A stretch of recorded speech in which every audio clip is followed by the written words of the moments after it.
Nanganganib na mawala ang pagiging undisputed super bantamweight champion ni The Monster na Oya Inoue. Si Inoue na may hawak ng WBC, WBO, IBF at WBA belts ay nakaschedule muli ng title defense sa December 24 kontra kay Sam Goodman ng Australia. Ngayong taon ay matagumpay din niyang nadepensahan ng mga titulo kay TJ Doheny at Luis Nery. Ngunit may isang mandatory challenger na kanya raw iniiwasan. Ito ay ang dating unified title holder na si Murodjon Akhmadaliev. Si Akhmadaliev, mga idol, na tinalo ng ating kababayang si Marlon Tapales ay muling umangat sa ranking. At matagal na nga niyang hinahamon si Inoue at mismo ang WBA na rin ang nag-order sa kampo ni Inoue na dapat daw niyang harapin si Akhmadaliev. Dahil sa patuloy na pag-iwas ni The Monster ay binabalak nang dalhin sa korte ni Murodjon ang laban. Nagbanta na rin ang WBA na matatanggal ang korona ni Inoue kung hindi masusunod ang kanilang gusto. Mukhang ganun na nga ang mangyayari, mga idol, dahil wala na raw balak ang Top Rank na iharap ang Hapon sa mapanganib na si Akhmadaliev.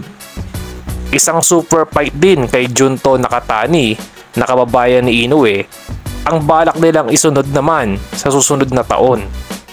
Ayon naman kay Inoue ay wala daw siyang iniiwasan. Kung sino man daw ang hirap sa kanya ay siguradong yun ang pinakamahusay sa kanyang dibisyon. Wala pa din daw kasiguraduhan kung aakyat siya ng featherweight division. Sa local boxing news naman tayo, mga idol.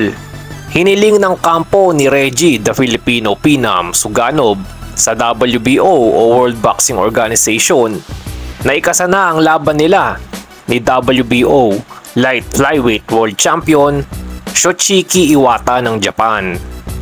Formal na ang isinumite ng promotion ni Suganov ang kanilang hiling na muling mapasabak sa world title fight dahil si Suganov din naman daw ngayon ang mandatory challenger. Si Suganov na may kartadang 15 wins, 1 defeat with 5 knockouts ay dati nang napalaban para sa world title fight, ngunit nabigo naman siya kay si Benati Nonchinga ng South Africa via unanimous decision. Noong July ay formal na nilang hinamon si Iwata, ngunit pinili ng Hapon na labanan si Jairo Noriega ng Spain. Tinalo ni Iwata si Noriega, ngunit wala na daw takas ngayon ng Hapon sa kamay ng Pinoy at sana ay sa susunod na taon ay matuloy na daw ang kanilang bakbakan.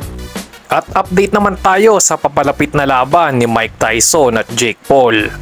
Nagbanta si dating world champion Amir Khan na babanatan si Jake Paul kung manalo ito sa laban nila ni Tyson. Bilang matalik na kaibigan daw ni Tyson ay gusto niyang protektahan ng legendary heavyweight boxer at handa daw umuna siyang umakyat sa ibabaw ng lona kung sakaling may mangyaring hindi maganda sa kaibigang si Tyson. Nag-aalala din daw si Khan dahil nga sa edad ni Tyson na 58 years old na at kung seseryosohin ba talaga ng Hall of Famer boxer ang kanyang laban.